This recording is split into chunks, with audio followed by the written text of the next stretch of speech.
देश के 52 शक्तिपीठों में एक बिहार के मुंगेर जिला में स्थित मां चंडिका का स्थान है, जहां माता सती का बायां आंख गिरा था। नवरात्र में दूर दूर से भक्त यहां आकर माता का दर्शन करते हैं।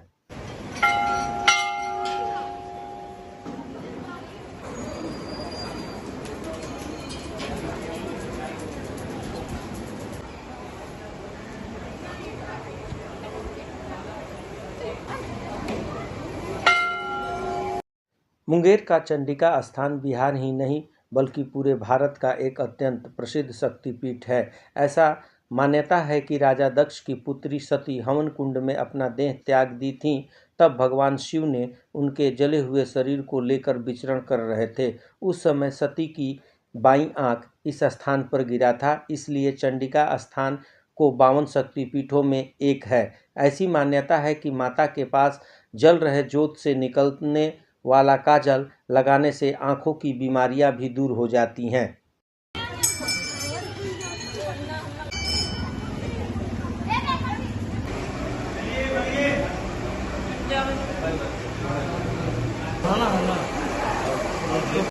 वहीं इस मंदिर का महात्म महाभारत काल से भी समय मिलता है, जब कर्ण माता चंडिका का पूजा करके उनसे प्राप्त 1.25 मन सोना का दान प्रतिदिन करते थे। ऐसी ही किंवदंती है कि कर्ण गंगा स्नान करके यहाँ खौलते तेल के कड़ाह में कूद जाते थे और माता उनके अस्थि पंजर पर अमृत छिड़ककर उन्हें पुनः जीवित कर देती थी और पुरस्कार स्वरूप 1.25 मन सोना देती थीं, जो कर्ण उस सोने को दान करते थे। कर्ण की धरती है।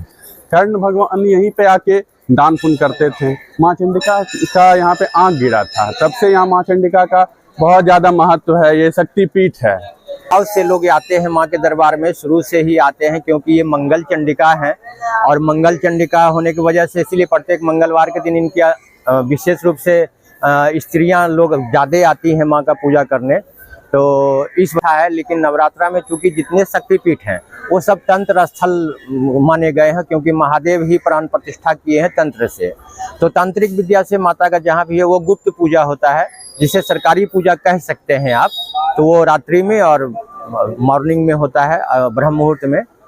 बाएं नेत्र यहाँ मुंगेर, अभी तो मुंगेर लोग हैं, लेकिन मुगदलपुर इनका पुराना नाम है। मुगदलपुर अंग देश की राजधानी मुगदलपुर थी, जहाँ राजा कर्ण निवास करते थे। और माता चंडिका का पूजा अर्चना करने के बाद राजा कर्ण को माता रानी साक्षात जीवित करती थी और हाथों हाथ गिव एंड टेक के रूप में 1.25 मन सोना देती थी।